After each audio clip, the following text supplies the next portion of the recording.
नमस्कार विद्यार्थी मित्रांनो, अमित गाडगे युट्यूब चॅनलमध्ये तुमचं स्वागत आहे. तर मित्रांनो, आपण प्रत्येक परीक्षेला एक किंवा दोन प्रश्न असतात असा आपण सब्जेक्ट पाहणार आहे, विषय पाहणार आहे. तो म्हणजे नातेसंबंध.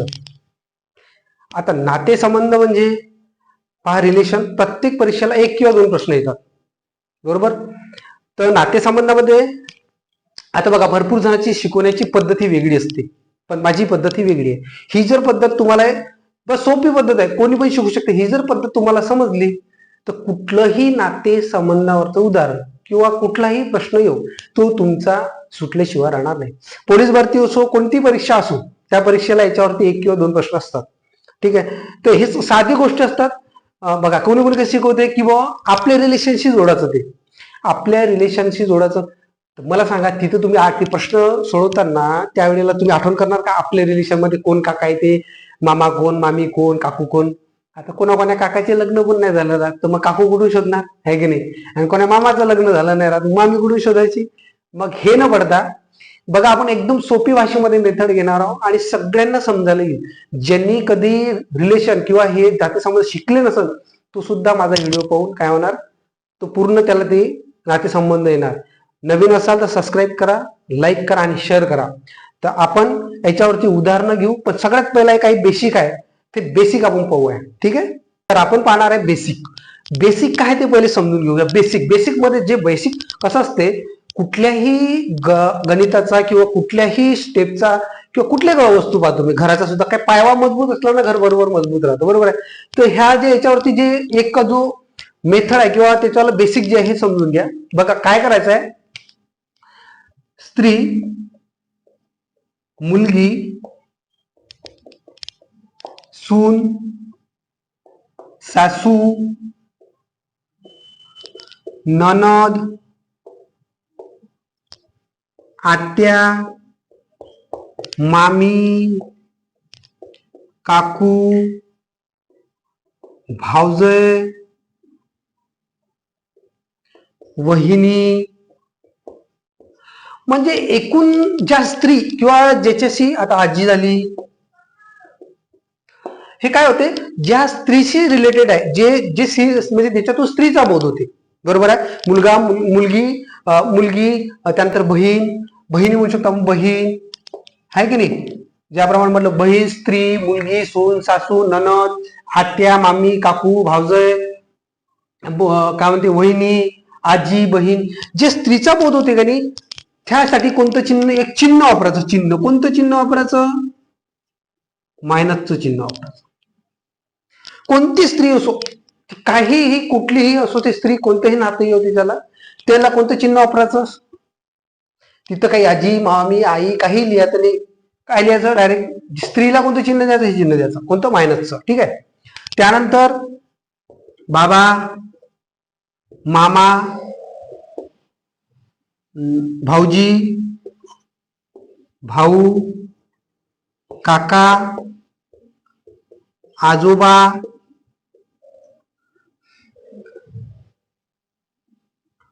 मामाजी, जे काय होते, ज्याच्यावरून पुरुषाचा बोध होतो, ज्याच्यावरून काय होते, ज्याच्यावरून आपल्याला पुरुषाचा बोध होतो, त्याच्यासाठी कोणतं चिन्ह वापरायचं? प्लसचं चिन्ह वापरायचं. पहा, मी बेसिक मध्ये दोन गोष्टी सांगितल्या, ह्या दोन गोष्टी व्यवस्थित लक्षात ठेवा. पाहून घ्या. काय सांगितलं? स्त्री, मुलगी, सून, सासू, ननद, म्हणजे स्त्रीला जे काही नावं दिले जातात, जिला जे नात्यांनी ओळखले जाते किंवा ज्या नात्यांनी तिला बोलवलं जातं, ज्या नात्यांनी तिला मान दिला जातो, त्याच्यासाठी कोणतं चिन्ह वापरायचं? मायनस. ठीक आहे. त्यानंतर पुरुष, आता स्त्री, पुरुष ह्या घटकासाठी, त्या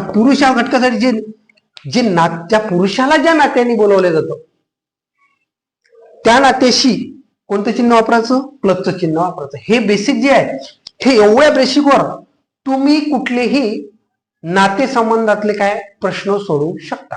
ठीक आहे. तर काय म्हटलं मी, तर स्त्रीच्या संबंधासाठी, रिलेशनसाठी जे काही तिला मान सन्मानाने बनवले जाते त्यासाठी मायनस चिन्ह, पुरुषासाठी जे काही चिन्ह वापरलं जातं ते प्लस चिन्ह. एवढं लक्षात ठेवा. यानंतर पाहू, हे जर एवढं मला कळलं असेल तर यानंतर आपण पाहू उदाहरणं. ठीक आहे. उदाहरणं पाहणार आहे. तर आता इथपर्यंत सगळ्यांना समजलं असेल, मी असं गृहीत धरतो. ठीक आहे. तर सगळ्यांना इथपर्यंत समजलं. तर आपण उदाहरण घेणार आहे आता. तर पहा, स्क्रीनवर तुम्हाला प्रश्न दिसत असेल, तर त्या प्रश्नानुसार आपण आता घेणार आहे.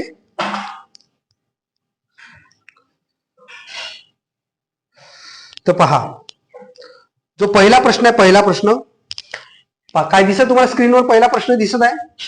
तर काय म्हणते, उदय हा सुधीरला म्हणा. पहिलं काय करायचं, स्टार्टिंगला आपण प्रश्न वाचत असताना पूर्ण प्रश्न पहिला वाचून घ्यायचा, ठीक आहे, व्यवस्थित. उदय सुधीरला म्हणाला, तुझ्या आईच्या बहिणीच्या मुलीची मावशी माझी आई आहे व तुझ्या आईला एकच बहीण आहे, तर उदय व सुधीरचे नाते काय? पण आता काय म्हटलं इथं, उदय सुधीरला म्हणाला. आता हा उदय आहे, बरोबर, याला प्लस करायचं, बरोबर. उदय सुधीरला म्हणाला, काय म्हणा, तुझ्या आईच्या. आता उदय सुधीरला म्हणा, सुधीर, तर सुधीरची काय होईल? आई.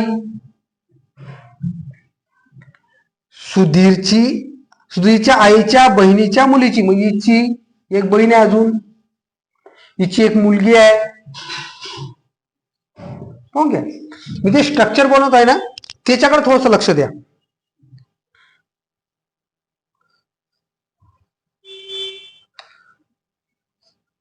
तुझ्या आईच्या बहिणीच्या मुलीची मावशी, आईच्या बहिणीच्या मुलीची मावशी, मावशी आहे, बरोबर आहे. मावशी माझी आई आहे, म्हणजे याची आई आहे ही, माझी आई. व तुझ्या आईला एकच बहीण आहे, ही वाली. तर उदय व सुधीर याचे नाते काय? तर खाली ऑप्शन दिलेला आहे. तर हे दोघं कोण झाले मग? ही एकाच जणाची आई झाली ना, तर मग काय झाले? भाऊ भाऊ.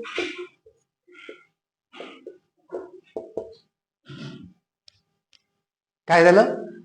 भाऊ भाऊ. आलं, पहिल्या प्रश्नाचं उत्तर आलं. आता हे सगळ्यांना समजलं. ओके, आपण आई म्हटलं की आई लिहिलं असतं आपण, पण इथं मावशी लिहिलं असतं, पण आपण मायनस काय दिलं? याची बहीण म्हटलं, बरोबर, तिची मुलगी. काय करायचं, दुसरा प्रश्न घ्यायच्या अगोदर आपण काही पाहूया. मी काय सांगितलेलं आहे, कोणत्याही स्त्रीच्या नात्याला काय वापरायचं? मायनस, बरोबर. आणि पुरुषाच्या नात्याला काय वापरायचं? प्लस. हे गोष्ट तुम्हाला सांगितली, बरोबर आहे.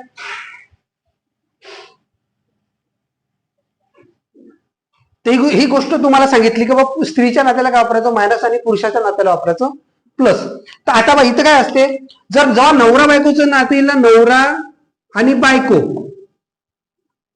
याच्यामध्ये एक साईन कोणता वापरायचं माहिती आहे काय? हे बरोबरीच आहे. म्हणजे हे दोघांची काय असते? जोडी. नवरा बायको असो, आई बाबा असो, आहे की नाही, काका काकू असो, याची काय असते? जोडी असते. तर मग काय वापरायचं? हे चिन्ह वापरायचं. दोघांचं जोड. आता भाऊ बहीण असलं तर भाऊ बहीण मध्ये काय चिन्ह वापरायचं? म्हणजे ह्या भाऊ आहे किंवा भाऊ भाऊ आहे, तर असं वापरायचं, म्हणजे ह्या दोघांना जोडायचं. आणि बहिणी असेल तर त्याला तसंच चिन्ह वापरायचं मधात. पण हे आपण मायनस आणि प्लस काय सगळं स्त्री पुरुषासाठी, हे डोक्यावर येतं, हे मायनस होते, प्लस होते नवरा, बरोबर. कुठं काय होते, स्पष्ट असं नातं दिलं राहत नाही. आणि याच्यामध्ये जो एक टाईप आहे कोणता वाला, तो चिन्हाचा, बरोबर आहे. चिन्हाचा एबीचा येते, चिन्ह येतात, ते C60 मध्ये येतात, ते पण घेऊ आपण टॉपिक. त्याच्यामध्ये ह्या चिन्हाचा खूप वापर होते, लक्षात ठेवा. काय होते? खूप वापर होते. तर एवढं लक्षात आलं. नवरा बायको असला का हे साईन वापरायचं. आता पहिला प्रश्न जर लक्षात आला, त्यानंतर आपण घेणार आहे दुसरा प्रश्न. पहा, दुसरा प्रश्न स्क्रीनवर आलेला. दुसरा प्रश्न,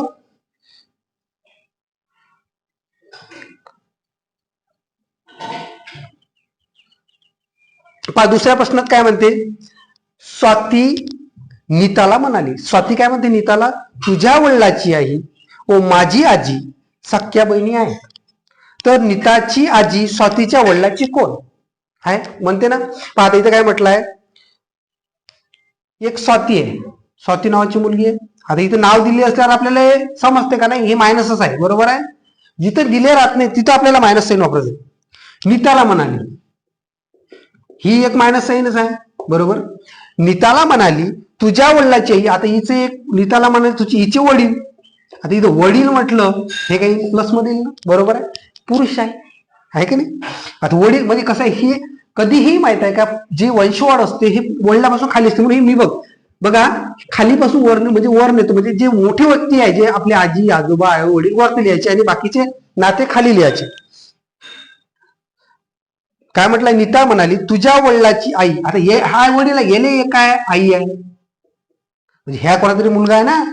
आई, माझी आजी, तुझ्या वडिलाची आई व माझी आजी सख्या बहिणी आहे. तुझ्या वडिलाची आई व माझी आजी, हिची आजी, ह्या सख्या बहिणी म्हणजे हिची एक पोरगी असन, हे तिची पोरगी असन, बरोबर. असा असन की नाही, असाच आहे तो घेऊन सख्या बहिणी आहेत. तर नीताची आजी, ह्या नीताची आजी स्वातीच्या वडिलाची कोण, नीताची आजी स्वातीच्या वडिलाची कोण. आता सातची आजी स्वातीच्या वडिलाची कोण. आता नीताची आजी हे याची कोण झाली, मावशी. हे वडील, आता ही मुलगी, तर हिले ही कुठे आईची, हिची वाली मुलीची मुलगी असेल किंवा मुलाची मुलगी असेल, हिच्या वडिलाची हे, तर मग ही दोघी बहिणी झाल्या ना, याची कोणी मावशी, कोण लागणार, मावशी. ठीक आहे. काय करायचं, हे वंशवळ आहे ना जसं वरतून खाली येते, बरोबर. आई वडील आजोबा कसे वरतून येणार, बरोबर. त्यानंतर आपण नेक्स्ट उदाहरण घेऊ. पहा, स्क्रीनवर तुम्हाला दिसत आहे, गरमी जास्त आहे तर थोडस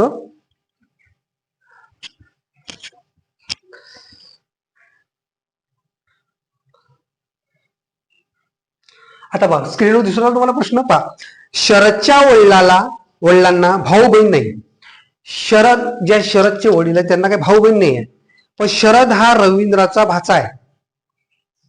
तर रवींद्र हा शरदच्या वडिलांचा कोण. आता बघा काय म्हणते, बघा शरदच्या वडिलांना भाऊ आणि बहीण नाही. आता शरद आहे, एक शरद, याचे एक वडील आहे. आता ह्यात एकटा झालाच नसेल ना, याचे वडील आहे, येईल काय भाऊही नाही बहीण नाही, तिला याची गरजच नाही, कारण त्याला भाऊ नाही आणि बहिणी नाही.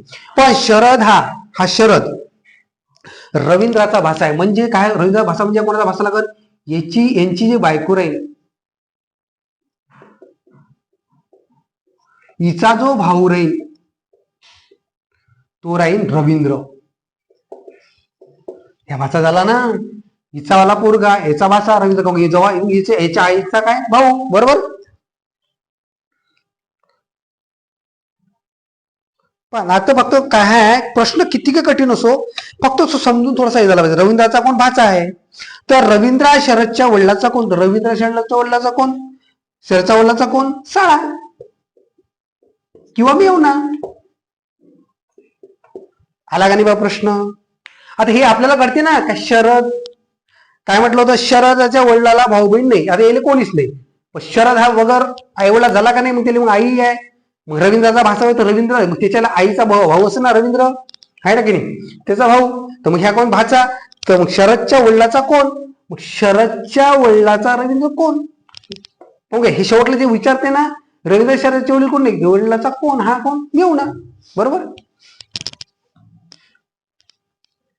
हे असं चालवायचं आहे. हे यांचं रिलेशन नवरा बायकोचं पण आपण डबल घेतलं, बरोबर आहे. हे सिंगल भाऊ आणि भाऊ घेतलं, जिथं नातेसंबंध नाही तिथं मग आपल्याला ते प्लस मायनस वापरायचं आहे, बरोबर आहे की नाही. चला आता नेक्स्ट घेऊ प्रश्न आपण. आता पाचवा प्रश्न पहा. राजन कुमारचा मुलगा आहे. राजन कोण आहे, कुमारचा मुलगा आहे. शिला रजनीची मुलगी आहे. कुमार रजनीचे सासरे आहेत. तर राजनशी शिलाशी नाते काय. आता पहा काय म्हणते, राजन कुमारचा मुलगा, एक कुमार आहे, याचा मुलगा आहे कोण, राजन. असं बाप वरतं पोरगा खालतं, बस ह्याच टाईपचं काय हे करायचं. बाप कुमारचा मुलगा आहे, शिला रजनीची मुलगी आहे. आता इथे एक शिला लिहायची आपण, शिला ही रजनीची मुलगी आहे. आपल्याला माहित नाही त्याचं कोण आहे का, रजनी, रजनी तिची आई आहे म्हणते, म्हणजे रजनीची मुलगी आहे, बरोबर. हे असे दोन स्ट्रक्चर काढले आपण. रजनी मुलगी आहे, कुमार रजनीचे सासरे आहे. रजनी आहे ना, हिचा एक नवरा असेल, नवरा, त्याचा बाप असून वडील, त्याचं नाव काय आहे, कुमार. आता कुमार सासरे म्हटल्यावर लक्षात ठेवायचं, याचा सासरे म्हटलं तर नवऱ्याचा काय बाप असून ना, वडील होईल ना, म्हणजे हिचे आजोबा होईल कुमार, शिलाचे, बरोबर. तर राजनचे शिलाशी नाते काय, तर राजनचे म्हणजे पहा आता ह्या कुमार येतील, बरोबर आहे.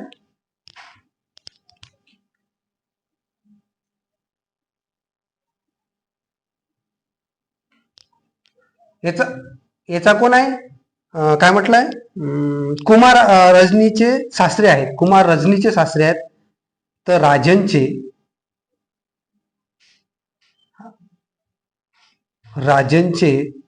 शिलाशी नाते काय, राजन मुलगा आहे, बरोबर आहे. आता ह्या कुमारचा मुलगा होता ना राजन.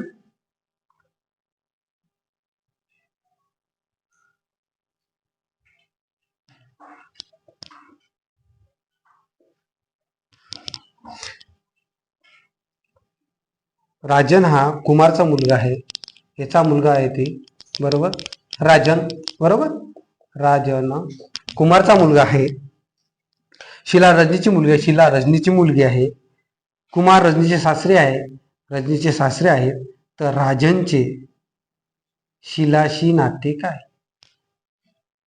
हा राजनचे हे याचा होय, तर राजनचे शिलाशी नाते काय, तर हे काय मुलगी, काय ना मुलगी. आता पहा ना, राजेंद्र कुमारचा मुलगा आहे, मग राजेंचीच बायको रजनी असेल ना, रजनीची मुलगी शिला आहे की नाही. मी तर बघतो एक नवरा म्हणून टाकलं होतं असं, तेव्हाच हिची हिला सासरे कवा होईल ते नवऱ्याच आहे की नाही, बाप हे राहील ना, वडील राहील ना, ते पाहून घ्या. त्यानंतर आणखी कठीण कठीण जसे जसे टाईप येईल ते सगळे टाईप आपण घेऊ. कारण की सीसॅट मध्ये कसं आहे, आता इथे जरी नातेसंबंध दिलं जाते, पण सीसॅट मध्ये काय होते, फक्त चिन्हाचा वापर केला जाते. कायचा, चिन्हाचा. याच्यामध्ये चिन्हाचा, म्हणून तुम्हाला सांगितलं कधीही हे स्ट्रक्चर लक्षात ठेवायचं, हे वाला स्ट्रक्चर लावायचं. कधीही आजोबा हा वर असतो, आजोबा ना आजी, नंतर याचे पोरं असतात, मग याचे पोरं असते, मग हे इकडे लागलं नातेला, हे वंशज इथून चालते. म्हणून कधीही मोठी व्यक्ती वर लिहायची, काय लिहायची, मोठी व्यक्ती वर लिहायची. बटरेषा पहिला आहे भाग, आणखी याच्यावर दुसरा भाग, तिसरा भाग, आपण जेवढं काही होईल, आणि सोपी आहे, आणखी याच्यावरती कठीण कठीण घेत आपण हे हा चॅप्टर पूर्ण करूया. ठीक आहे. तर सगळ्यांना व्हिडिओ जर आवडला असेल लाईक करा, सबस्क्राईब करा आणि शेअर करा.